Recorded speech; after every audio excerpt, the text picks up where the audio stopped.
इस मजेदार कहानी की शुरुआत होती है एक डेजर्टेड एरिया को दिखाते हुए, जहां पर यह हस्बैंड वाइफ लगातार ट्रेवल करते हुए जा रहे थे। चारों तरफ एकदम से बंजर जमीन थी और दूर दूर तक कुछ दिखाई नहीं दे रहा होता। उनमें से हस्बैंड का नाम जॉन और वाइफ का नाम एडल होता है। वो दोनों तो सीधा रास्ता तय करते हुए वहां पर बने हुए एक अजीब सी जगह पर आ गए थे। उस घर के अंदर कुछ अजीब से लोग मौजूद होते हैं जिनके पास काफी इलीगल हथियार होते हैं। तब जाकर हमें यहाँ पर पता चला कि वो सभी लोग मैक्सिको और अमेरिका के बॉर्डर पर मौजूद हैं और इलीगली अमेरिका जाने के लिए ट्राई कर रहे हैं। जॉन और एडल इसी मकसद से इस जगह पर आए थे क्योंकि यही सारे लोग इलीगली सभी को अमेरिका में भेजा करते थे। इन सारी चीजों के लिए पासपोर्ट की कोई जरूरत ही नहीं पड़ती थी। उनका काम होता है कि वो बॉर्डर पर मौजूद होते हैं और एक सुरंग की मदद से लोगों को अमेरिका भेज देते। जॉन और एडल ने तो उन्हें काफी सारे पैसे दे दिए, इसीलिए अब एक आदमी उन दोनों के साथ साथ और भी लोगों को सुरंग के अंदर लेकर चला जाता है। ये सुरंग सीधा बॉर्डर से होते हुए अमेरिका की एक फॉरेस्ट में ओपन होती थी और अब यहाँ जॉन, एडल बाकी सभी साथियों के साथ आगे बढ़ने लगे होते हैं। अचानक उनके सामने एक लड़का आ जाता है जिन्हें देखकर वो डर गए,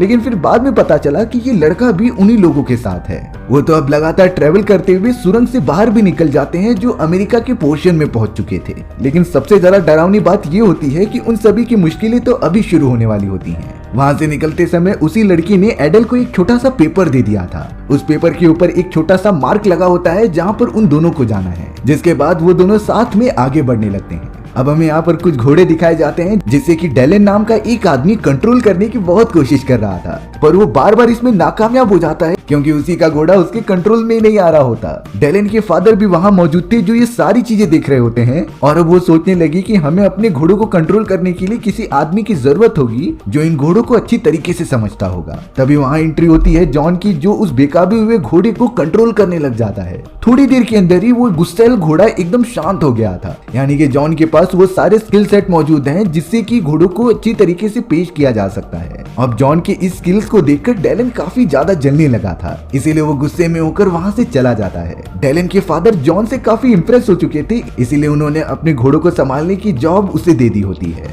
यहाँ एडल भी अब एक रेस्टोरेंट में काम करना स्टार्ट कर देती है और उसके कई सारे दोस्त भी बनने लगते हैं, लेकिन अभी तक उसने ये नहीं बताया था कि वो और उसके हस्बैंड मैक्सिको से यहाँ पर इलीगली आए हैं। उनके पास फेक पासपोर्ट होता है जो कि उन्हीं सारे लोगों ने बना कर दिया था। एडल की एक दोस्त तो उसे समझा रही थी कि यहाँ पर अगर जिसे भी पता चला कि वो अमेरिकन नहीं है तो उन्हें जॉब बिल्कुल भी दिया ही नहीं जाता था, क्योंकि हम अमेरिकन का मानना होता है कि अगर बाकी देश के लोग यहाँ पर आकर रहने लगे तो अमेरिकन के लिए एम्प्लॉयमेंट काफी ज्यादा कम हो जाएगी। और यही रीजन होता है कि अमेरिकन पूरी तरीके से अवॉइड करते थे मैक्सिकन्स को, जो कि शायद उनकी राइवल्स होते हैं। अब एडल यहाँ पर अपना सारा काम खत्म करके जैसे ही रेस्टोरेंट से बाहर निकल रही होती है, तभी उसने दो आदमियों को नोटिस किया जो कि अपने हाथ में गन लेकर उसे लगातार देखते जा रहे थे। एडल को नहीं समझ में आता कि आखिर ये लोग उसे फॉलो क्यों कर रहे हैं। एडल तो इन चीजों पर ध्यान ज्यादा नहीं देती और जल्द से जल्द अपने घर की तरफ निकल जाती है। अब हमें यहाँ टीवी पर ब्रेकिंग न्यूज बताई जाती है। दरअसल ये पर्जिंग के बारे में था जो कि जल्द ही स्टार्ट होने वाला है।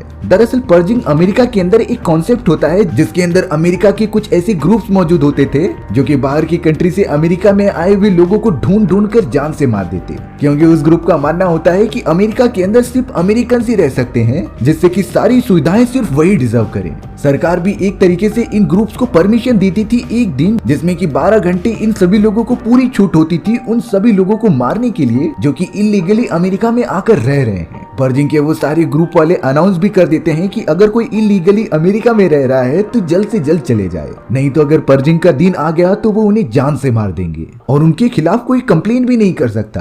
एडल और जॉन ने जब ये न्यूज सुनी तो उन्हें भी लग रहा होता है कि उनकी जान शायद खतरे में पड़ सकती है, इसीलिए वो दोनों यहाँ से जाने का डिसाइड करते हैं। लेकिन अब ये दिखाया गया कि उसी के जैसे कई सारे लोगों को जो कि इलीगली अमेरिका में आए थे उन्हें बस के अंदर बिठाकर कहीं और लेकर जाया जा रहा है। दरअसल इन चीजों को डेलन और उसके फादर लीड कर रहे होते हैं क्योंकि वो बाहर से आए हुए लोगों की जान बचाना चाहते हैं। इसीलिए अब उस खतरनाक ग्रुप के पर्जिंग के 12 घंटे स्टार्ट होने से पहले सारे इलीगली आए हुए लोगों को एक जगह पर इकट्ठा किया जाता है और उन्हें एक शेल्टर के अंदर बंद किया जाता है जो 12 घंटों तक यहाँ सुरक्षित रहेंगे। जॉन और एडल ने देखा कि उस जगह पर उन्हीं के जैसे कई सारे लोग मौजूद हैं जो इलीगली अमेरिका में आए थे। लेकिन अच्छी बात तो ये होती है कि कोई तो उनकी सिक्योरिटी के बारे में सोच रहा है। सभी के सभी उस शेल्टर के अंदर पूरे एक दिन रहने के लिए चले गए, क्योंकि आज ही वो पर्जिंग का दिन था जिसके 12 घंटे वो ग्रुप एकदम खुलेआम घूमकर लोगों को जान से मार देंगे। सभी लोग बहुत ही ज्यादा डरे हुए थे, क्योंकि ये 12 घंटे बहुत ही क्रूशियल होने वाले होते हैं। और अब देखते ही देखते वो पर्जिंग का समय आ चुका था, जिसमें कि चारों तरफ सन्नाटा छा गया। सभी लोग इतना तो समझ गए थे कि अगर कोई भी इलीगल आदमी उन सभी ग्रुप वालों को दिख गया तो वो उन्हें बिना पूछे जान से मार कर रख देंगे।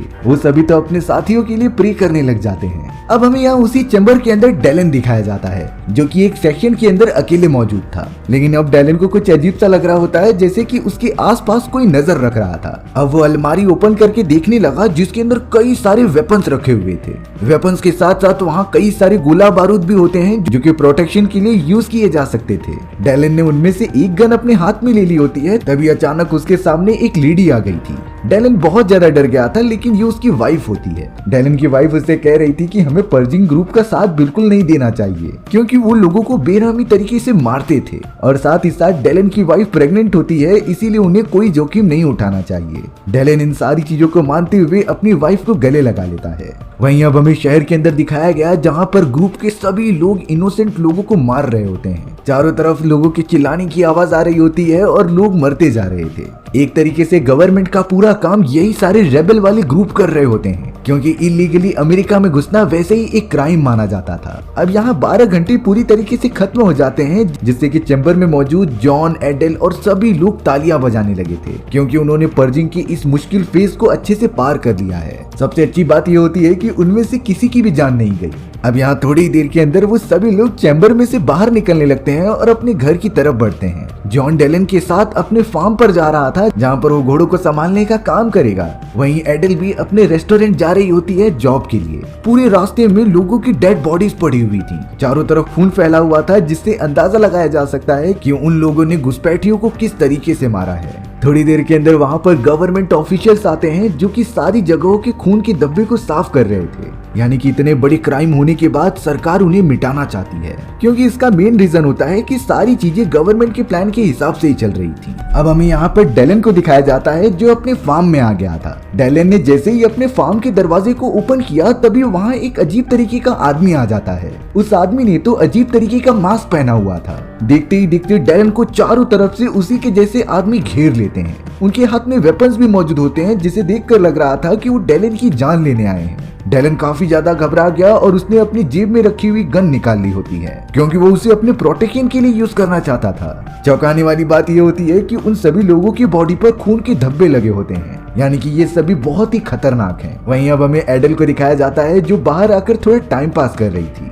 लेकिन तभी उसे एक भेड़ पिंजड़े में कैद हुई दिखाई देती है, जिसे कि वो खोलने चली गई। लेकिन अचानक एडल का ही सर उस पिंजड़े के अंदर फंस जाता है और वो तो बहुत ही बुरी तरीके से वहाँ गिरने लग जाती है। कोई अनजान चीज होती है जो एडल की जान लेने के लिए पीछे पड़ी थी। वो तो पिंजड़े में उसे दबाकर जान से मारना चाहते थे, लेकिन तभी एडल अपने आप को वहाँ से छुड़ा लेती है। उस जगह पर तो दो ऐसे लोग आ चुके थे जिन्होंने खरगोश का मास्क पहना हुआ था। वो दोनों काफी खतरनाक लग रहे होते हैं, जो एडल को जान से मारने के लिए आगे बढ़ ही रहे थे। तभी एडल की मदद करने के लिए उसका एक साथी आ जाता है। उसने आयरन रॉड लेकर उन दोनों मास्क पहने हुए लोगों से लड़ाई करना स्टार्ट कर दिया था। एडल भी अब नॉर्मल पोजीशन में आने के बाद उसकी मदद करती है और उन दोनों मास्क मैन वाले को काफी घायल कर देते हैं। दरअसल बात ये थी कि ये अनजान लोग पर्जिंग ग्रुप का ही हिस्सा होते हैं। 12 घंटे पूरे होने के बाद भी ये उन लोगों को मारते जा रहे थे जो इलीगली अमेरिका में आकर रह रहे हैं। हालांकि एडल और उसके दोस्त ने मिलकर उन दोनों बहरफियों को काफी ज्यादा मारा और बेहोश कर दिया। लेकिन थोड़ी देर के अंदर उस जगह पे पुलिस ऑफिसर्स आ जाते हैं, जिन्होंने सभी के ऊपर गन तान दी थी। वो तो सबसे पहले उन पर्जिंग ग्रुप के लोगों को पकड़ते हैं, क्योंकि अब पर्जिंग का समय खत्म हो चुका है, तो पर्जिंग के बाद कोई भी किसको नहीं मार सकता। अब दूसरी तरफ हमें वही सारे पर्जेस दिखाए जाते हैं जो कि डेलन के सामने आ चुके थे। उन्होंने तो डेलन के फादर और उसकी पूरी फैमिली को एक साथ बांध कर रखा था। दरअसल वो पर्जिंग ग्रुप के लोग डेलन की फैमिली से इसीलिए नाराज थे, क्योंकि डेलन के फादर उन लोगों को काम पर रखते थे जो कि अमेरिका से नहीं बिलोंग करते हैं। यानी कि एक तरीके से ये लोग भी उससे गद्दारी कर रहे हैं।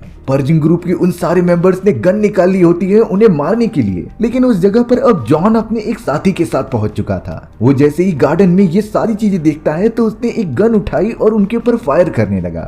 डेलन भी इन चीजों में जॉन की मदद करता है और उन लोगों को मारने लगता है। हालांकि जॉन और उसके एक दोस्त ने मिलकर कई सारे पर्जिंग के ग्रुप के लोगों को मार दिया था, पर अब उनका एक साथी गन निकालता है और डेलन के फादर को जान से मार देता है। फिलहाल के लिए जॉन कैसे भी करके डेलन और उसके बचे हुए फैमिली मेंबर्स को बचाकर एक ट्रक में बंद कर दे रहा था, क्योंकि इस समय यहाँ से बाहर निकलने में ही भलाई थी, क्योंकि इन पर्जिन ग्रुप के लोगों की संख्या बहुत ज्यादा है और इस तरीके से वो उनसे लड़ाई नहीं कर सकते। जॉन ने डिसाइड कर लिया था कि वो इस सिटी में बिल्कुल नहीं रहेंगे, जिसके बाद वो पूरे ट्रक को लेकर वहाँ से कहीं दूर निकल जाता है। चारों तरफ अफरा तफरी हो गई थी, क्योंकि अब पर्जिन का दिन खत्म होने के बाद भी वो सारे ग्रुप वाले चारों तरफ फैलकर सभी को मारने लगे होते हैं। यानी कि अब पर्जिंग ग्रुप वाले गवर्नमेंट के भी ऑर्डर्स को फॉलो नहीं कर रहे हैं। वो तो लगातार सामने जो भी इनोसेंट लोग आ रहे हैं उन्हें मारते ही जा रहे थे, जैसे कि उनके माइंड को कोई अजीब सी चीज कंट्रोल कर रही हो। यहाँ जॉन अपनी वाइफ एडल को कॉल करने की कोशिश भी करता है, लेकिन कॉल डिक्लाइन हो जा रहा था और अब तो उसे अपनी वाइफ की बहुत ज्यादा फिक्र होने लगी।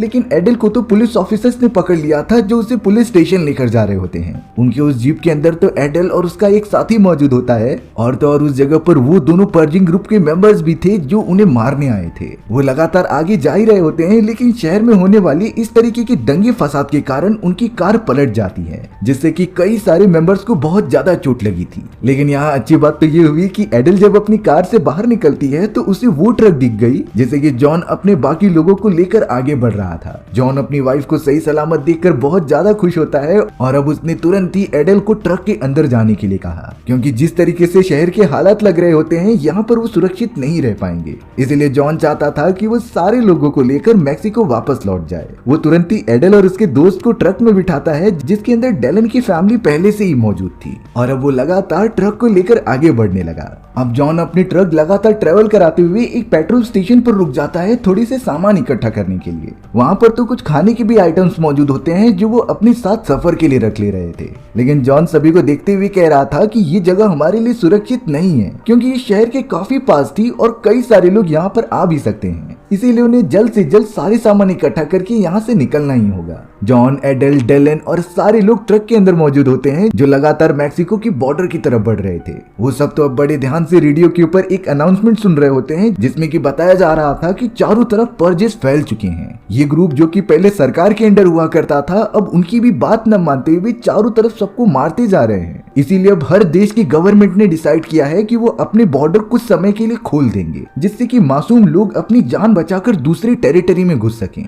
और अब ये सारी चीजें पता चलने के बाद जॉन और सभी लोगों ने डिसाइड किया कि वो मैक्सिको के बॉर्डर में चले जाएंगे और वहाँ सुरक्षित रहेंगे। हालांकि मैक्सिको के बॉर्डर तक पहुंचने का रास्ता काफी लंबा था, लेकिन उनके पास कोई चॉइस नहीं होती, इसीलिए वो लगातार मैक्सिको के रास्ते की तरफ बढ़ते रहते हैं। लेकिन अचानक थोड़ी ही देर में उनका पीछा कई सारे बाइकर्स करने लगे थे। ये बाइकर्स तो पर्जेस ग्रुप के ही मेंबर्स होते हैं जो लगातार फायर कर रहे होते हैं ट्रक के ऊपर। ट्रक के अंदर मौजूद सभी लोग काफी डर गए कि अब वो मारे जाएंगे। उन्हें बचाने वाला वहाँ पर कोई नहीं था, और अगर एक बार ट्रक पूरी तरीके से डिस्ट्रॉय हो गई तो वो मैक्सिको के बॉर्डर तक पहुंच भी नहीं पाएंगे। इसीलिए अब जब उनमें से कई सारे बाइकर्स सामने आ जाते हैं, तब ट्रक के अंदर मौजूद एक मेंबर ने फ्लैग दिखा दिया। ये फ्लैग उन पर्जिंग ग्रुप का ही होता है, जिसे देखकर वो सभी लोग समझने लगे कि ये ट्रक हमारा ही आदमी चला रहा है। इसीलिए वो सारे बाइकर्स उस ट्रक को जाने देते हैं और उन्हें कुछ नहीं करते। यहाँ जॉन और बाकी लोगों की जान बाल बाल बची होती है। अब वो ट्रेवल करते हुए उनके सामने एक छोटी सी सिटी आ गई थी। इस सिटी के अंदर भी पर्जिंग ग्रुप पूरी तरीके से फैला था और चारों तरफ तबाही मचा रहा होता है। वो लोग तो पुलिस ऑफिसर्स को भी जिंदा नहीं छोड़ रहे थे। जॉन और बाकी लोगों को ट्रक में से मजबूरन उतरना पड़ा, क्योंकि वो इस तरीके से आगे बढ़ेंगे तो कोई भी उन्हें देखकर समझ जाएगा और उन्हें मार देगा। इसीलिए वो बिल्डिंग्स के पीछे वाले रास्ते से आगे बढ़ते रहते हैं। चारों तरफ पर्जिंग ग्रुप वाले अंधाधुंध फायरिंग कर रहे थे, जिसमें इनोसेंट लोग बहुत ही बुरी तरीके से मर जाते हैं। वहाँ पर तो पुलिस ऑफिसर्स की एक टीम आकर पर्जेस के ग्रुप के ऊपर फायर कर रही थी, और इस मौके का फायदा उठाकर जॉन सभी लोगों को लेकर वहाँ से भागने लगा। हालांकि उनके ऊपर भी कई सारे हमले होते हैं, इसी वजह से सभी लोग एक दूसरे से बिछड़ गए थे। जॉन और डेलन तो लगातार आगे बढ़ रहे होते हैं, लेकिन उन दोनों की वाइफ पीछे छूट गई थी। एडल और डेलन की वाइफ तो पूरी तरीके से खो गए होते हैं। जिनके पास गन मौजूद थी, इसीलिए वो चर्च सर्च में आ गए। एडेल को लग रहा था कि शायद हमें वो सारे लोग मिल जाए जो अभी भी पर्जिंग ग्रुप से छुपने की कोशिश कर रहे हैं और शायद वो हमारी मदद कर सकते थे। यही सारी चीजें सोचकर वो दोनों आगे बढ़ते ही रहते हैं, लेकिन तभी एडेल और डेलन की वाइफ के सामने कुछ अनजान लोग आ गए थे जो उन्हें गन पॉइंट कर देते हैं। ये बात अच्छी हुई कि एडेल उन्हें समझा देती है कि हम यहाँ पर किसी को चोट पहुंचाने नहीं आए हैं, बल्कि हम तो उस पर्जिंग ग्रुप से बच रहे हैं। इसीलिए अब वो दोनों लोग एडेल और डेलन की वाइफ को अपने पीछे आने के लिए कहते हैं। साथ साथ जाने के बाद वो एक छोटे से चेंबर में लेकर आ जा रहे थे जहाँ काफी सारे लोग मौजूद थे और ये सारे सर्वाइवर्स होते हैं जो उन सारे पर्जिंग ग्रुप के मेंबर से अपनी जान बचाकर यहाँ आए हुए होते हैं। थोड़ा अंदर जाने पर एडेल को अपना हस्बैंड जॉन भी मिल चुका था। वहाँ पर तो डेलन भी होता है जो अपने वाइफ को सही सलामत देखकर काफी खुश हो रहा था। यानी कि ये ऐसी जगह है जहाँ वो सारे लोग सुरक्षित हैं और कई सारे लीडर्स उनका सपोर्ट भी कर रहे थे। अब यहाँ उन सभी को एक ब्रेकिंग न्यूज सुनाई दी कि पर्जिस के ग्रुप के सभी लोगों ने आर्मी वालों के ऊपर भी हमला कर दिया और उन्हें काफी चोट पहुंचाई है। इसलिए सारे कंट्री वाले अपने आर्मी ऑफिसर्स को वापस बुला रहे हैं और उन्होंने जो बॉर्डर ओपन किया था वो पूरी तरीके से बंद कर रहे हैं।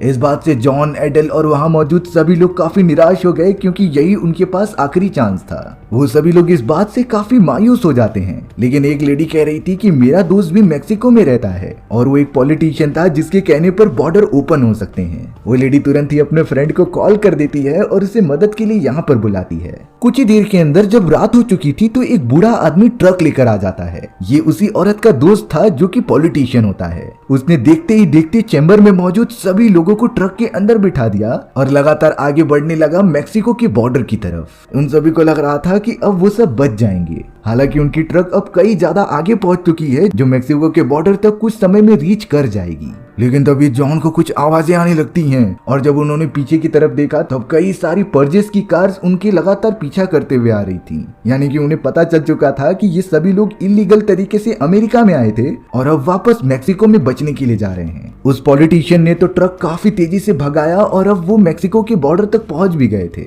वहां पर तो उन्हें कुछ मैक्सिकन भी मिल रहे थे जो उनकी मदद करने के लिए रेडी हो जाते हैं। अब सारी लेडीज और कमजोर दिल वाले लोगों को आगे भेज दिया गया था जिससे कि वो सबसे पहले सेफ जगह पर पहुंचे। लेकिन पता नहीं क्यों जॉन, डेलन, वो पॉलिटिशियन और कई सारे लोग वहीं पर रुकने का डिसाइड करते हैं क्योंकि वहां पर जो भी पर्जिस की टीम आ रही थी उन्हें उनसे लड़ाई करनी होती है। आखिरकार उन्हीं लोगों की वजह से कई सारे मासूमों को अपनी जान गंवानी पड़ी और अब जॉन की टीम के अंदर जोश भर चुका था कि वो इन्हें पलट जवाब जरूर देंगे। जॉन, डेलन और सभी लोग अपनी पोजीशन ले लेते हैं जो कि गन की मदद से उन पर्जिस की टीम के ऊपर फायर करते जा रहे थे। अचानक फायरिंग होने के कारण पर्जिस की टीम कंट्रोल नहीं कर पाती और उनके कई सारे लोगों की जानें भी चली जाती हैं। लेकिन अब पर्जिस की ग्रुप वालों ने भी अपनी गोलियां बरसाना स्टार्ट कर दिया जिससे कि जॉन और उसकी टीम को पीछे हटना पड़ता है और अब एक समय के बाद तो जॉन के पास भी गोलियां खत्म हो गई थी। उन्हें एक घर के अंदर छुपना पड़ा अपनी जान बचाने के लिए। कई सारे पर्जिस के टीम के मेंबर्स अंदर घुसकर जॉन को मारने लगे और इन सारी चीजों में तो एडेल बेहोश होकर नीचे गिर जाती है। वो सभी लोग जॉन को पकड़कर मार ही रहे थे लेकिन एडेल सही समय पर उठकर सामने रखी हुई गन की मदद से उन दोनों लोगों को जान से मार देती है। हालांकि उन सभी ने साथ में फायरिंग करते हुए कई सारे पर्जिंग ग्रुप के मेंबर को मार दिया था और अब जॉन, एडेल और डेलन लगातार आगे बढ़ रहे होते हैं अपने बाकी दोस्तों के पास। पर उन्हें जरा भी अंदाजा नहीं था कि पर्जिंग ग्रुप का लीडर अभी भी जिंदा है जिसने कि अब एडेल को पकड़ लिया था और वो उसे जान से मारने की धमकी दे रहा होता है। यहाँ पर जॉन कुछ भी नहीं कर सकता था क्योंकि वो चारों तरफ से फंस गया है और अब वो क्या करे उसे कुछ समझता ही नहीं। तभी अचानक पीछे से डेलन ने उस लीडर को पकड़ लिया और रस्सी से खींचने लगा। उस पॉलिटिशियन के पास क्रॉसबो होती है जिसकी मदद से उसने तुरंत ही घायल कर दिया था लीडर को। लीडर अब बहुत ही ज्यादा कमजोर होकर नीचे गिरा हुआ था जिसे कि जॉन तुरंत ही जाकर गोली मार देता है और अब तो लगभग पर्जिंग ग्रुप के सारे मेंबर्स खत्म हो चुके होते हैं। जिसके बाद जॉन, एडेल, डेलन और वो पॉलिटिशियन लगातार मेक्सिको के बॉर्डर को क्रॉस करते हुए मेक्सिको में पहुंच भी जाते हैं। उन सभी को जल्द से जल्द एक रेस्क्यू टीम भी भेजी गई जो जरूरतमंद लोगों का मेडिकल ट्रीटमेंट कर सके। अच्छी बात तो ये होती है कि डेलन की वाइफ को एक बच्चा हुआ होता है जिससे कि वो दोनों काफी ज्यादा खुश लग रहे थे। जॉन और एडेल अपने आप को लकी समझते हैं कि उनकी जान बच गई और अब वो यहाँ पर साथ में मौजूद हैं। पर अब शायद वो दोनों मेक्सिको छोड़कर अमेरिका कभी नहीं जाएंगे क्योंकि भले ही वो अमेरिका में जाकर काफी सारे पैसे कमा ले पर अगर उनकी जान ही चली जाएगी तो वो सारे पैसे किस काम के। इसीलिए उनकी लाइफ जिस तरीके से चल रही थी वो उसी तरीके से उसको एक्सेप्ट करते हैं और साथ में रहने का डिसाइड करते हैं। और अब हमारी ये एडवेंचरस कहानी यहीं पर खत्म हो चुकी थी। सो व्यूअर्स, आपको ये स्टोरी कैसी लगी कमेंट सेक्शन में बताना भूलना मत। और अगर आपको मेरा एक्सप्लेनेशन 1% भी अच्छा लगा होगा ना, तो वीडियो को लाइक एंड चैनल को सब्सक्राइब जरूर कर देना। मिलते हैं इसी तरीके की मजेदार वीडियोस में, तब तक के लिए बाय बाय।